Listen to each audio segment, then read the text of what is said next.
बारिश की फुहारों के साथ आ रहा है मॉनसून फेस्टिवल 2026। माननीय प्रशासक श्री प्रफुल्ल पटेल जी के सक्षम नेतृत्व में 22 अगस्त से Dadra Nagar Haveli and Daman and Diu में होगा संस्कृति, संगीत, स्वाद और मनोरंजन का शानदार उत्सव। 23 अगस्त को उत्तर प्रदेश की माननीय राज्यपाल श्रीमती आनंदीबेन पटेल जी मुख्य अतिथि के रूप में भव्य सांस्कृतिक परेड की शोभा बढ़ाएंगी। तो आइए परिवार और दोस्तों के साथ मनाइए दमन मॉनसून फेस्टिवल।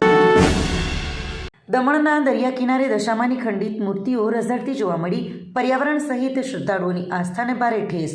ગુજરાતની જેમ દમણમાં પણ દશામાના વ્રતનો ક્રેઝ સતત વધી રહ્યો છે, જ્યાં 10 દિવસની ભક્તિભાવપૂર્વક પૂજા અર્ચના બાદ ગઈકાલે શુક્રવારે રાત્રે ભક્તો દ્વારા દરિયામાં મૂર્તિઓનું વિસર્જન કરવામાં આવ્યું હતું।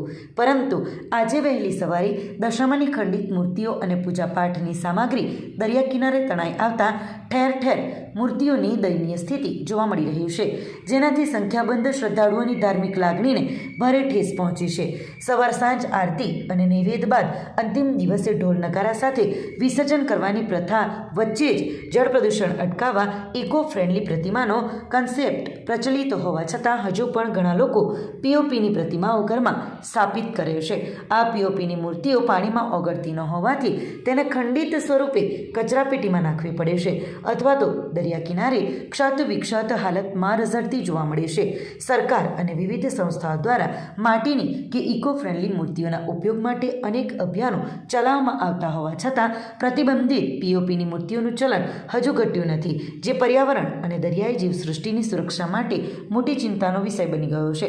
વિસર્જન બાદ રઝળતી પ્રતિમાઓની આવી દુર્દશા જોઈને પણ ઘણા આયોજકો કે તંત્ર ગંભીર બન્યા નથી, ત્યારે હવે ડીએમસી દ્વારા દરિયા કિનારે તણાઈ આવેલી આ તમામ ખંડિત મૂર્તિઓનો સત્વરે યોગ્ય રીતે અને યોગ્ય સ્થળે નિકાલ કરવામાં આવે તેવી માંગ લોકોમાં પ્રબળ બની છે। દમણના કચીગામ વિસ્તારમાંથી 0.989 કિલો ગાંજા સાથે એક શખ્સની ધરપકડ।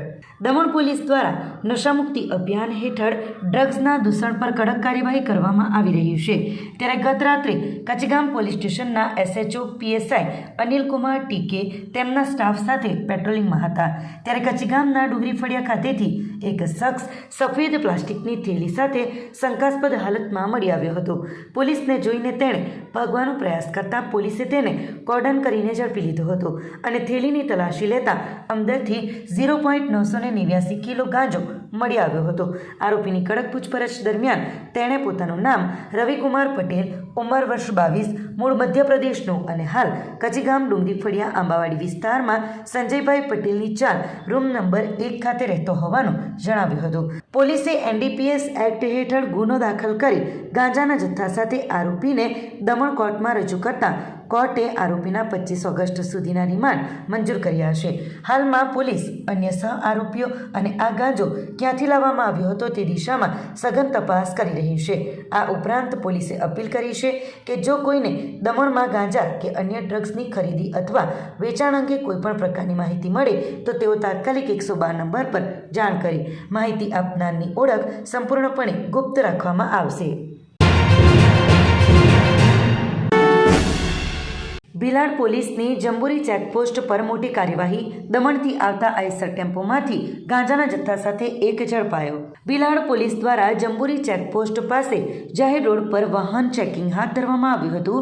તે દરમિયાન દમણ તરફથી આવતા એક આઈસર ટેમ્પો નંબર GJ15UU 1950ને રોકીને તપાસ કરવામાં આવી હતી। આ તપાસ દરમિયાન ટેમ્પોના કેબિનના ભાગેથી એક બેગમાંથી પ્લાસ્ટિકના ઝબલામાં રાખેલ 0.152 કિલોગ્રામ ગેરકાયદેસર વનસ્પતિજન્ય ગાંજાનો જથ્થો મળી આવ્યો હતો।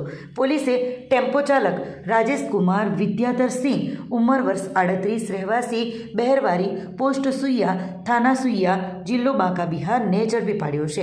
પોલીસે આરોપી પાસેથી 7,600 રૂપિયાની કિંમતનો 0.152 કિલોગ્રામ ગાંજો, 5,000 રૂપિયાની કિંમતનો એક મોબાઈલ ફોન, 6 લાખ રૂપિયાની કિંમતનો આઈસર ટેમ્પો તેમજ 4,07,604 રૂપિયાની કિંમતની પ્લાસ્ટિકની નાની મોટી 2,330 ડોલ અને 34 બોક્સ મળીને કુલ 10,20,204 રૂપિયાનો મુદ્દામાલ જપ્ત કર્યો છે.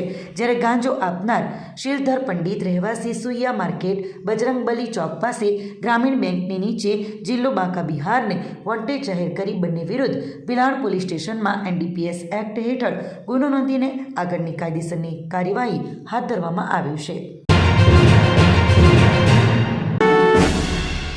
કપરાણામાંથી પસાર થતા 848 હાઈવેના અધૂરા કામ અંગે રજૂઆત બાદ આખરે તંત્ર હરકતમાં આવ્યું. કામગીરીનો ધમધમાટ શરૂ. કપરાણા તાલુકામાંથી પસાર થતા 848 હાઈવેના બાકી રહેલા કામને લઈને જયેન્દ્રભાઈ ગામિત દ્વારા સ્વાગત કાર્યક્રમમાં ધારદાર રજૂઆત કરવામાં આવતા આખરે તંત્ર સફાળું જાગ્યું છે. હાઈવેના કામમાં થઈ રહેલા અસહ્ય વિલંબને કારણે વાહન ચાલકો અને સ્થાનિક લોકોને પડતી ભારે હાલાકી અંગે તેમણે સંબંધિત તંત્રનું સીધું ધ્યાન દોર્યું હતું, જેના સકારાત્મક પરિણામ સ્વરૂપ હાઈવે ઓથોરિટી દ્વારા આ મામલે ત્વરિત કાર્યવાહી હાથ ધરવામાં આવી છે. આજે નેશનલ હાઈવે નંબર 848 પર વિલંબિત કામકાજ ફરીથી પૂરજોશમાં શરૂ થતાં સ્થાનિકોમાં મોટી રાહતની લાગણી ફેલાઈ છે અને ખુશ થયેલા લોકોએ હાઈવે ઓથોરિટીનો વિશેષ આભાર વ્યક્ત કર્યો છે.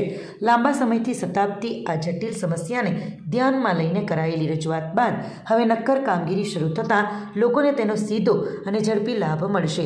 તંત્ર દ્વારા શરૂ કરાયેલું આ હાઈવેનું કામ નિર્ધારિત સમય મર્યાદામાં અને ઉચ્ચ ગુણવત્તાપૂર્વક પૂર્ણ થાય તેમજ વાહન ચાલકોને કાયમી ધોરણે એક સરળ, સુરક્ષિત અને સુવિધાજનક માર્ગ મળી રહે તેવી આશા વ્યક્ત કરવામાં આવી છે, જેને પગલે સ્થાનિકોમાં પણ ભારે સંતોષ જોવા મળ્યો છે.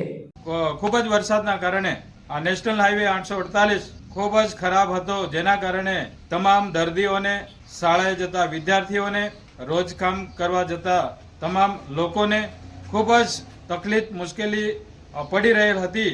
પરંતુ ગત 10 તારીખે 10/8/2026 રોજ અમે તાલુકા સ્વાગતની અંદર આ મુદ્દાની દરખાસ્ત કરી હતી કે તાત્કાલિક ધોરણે પોલીસ સ્ટેશનની સામે, સર્કિટ હાઉસની સામે અને મામલતદાર કચેરી GEB તથા તેને અગાડી ત્યાં ખૂબ જ ખરાબ હતો અને અક્ષા હોટલની નીચે, તો એ સરકારે નેશનલ હાઈવેના અધિકારી જોડે ટેલિફોન દ્વારા અમે વાત કરી અને અમારી રજૂઆત એને નોંધ પર લીધી, સ્થળ પર તપાસણી કરીને હાલમાં કામગીરી ચાલી રહી છે. ત્યારે નેશનલ હાઈવેના અધિકારીને અમે ખૂબ ખૂબ આભાર અને ધન્યવાદને પાત્ર કહીએ કે આવી પરિસ્થિતિ આવે ત્યારે તમે અચૂક હાજરી આપો, સર્વે કરો અને ત્યારબાદ એના પર કામગીરી કરો. એ જ અમારો આદેશ હતો અને એના ઉપર ધ્યાન આપીને કરેલ છે, જે બદલ અમે ખૂબ ખૂબ આ નેશનલ હાઈવેના અધિકારીને ફરીવાર અમે આભાર વ્યક્ત કરીએ.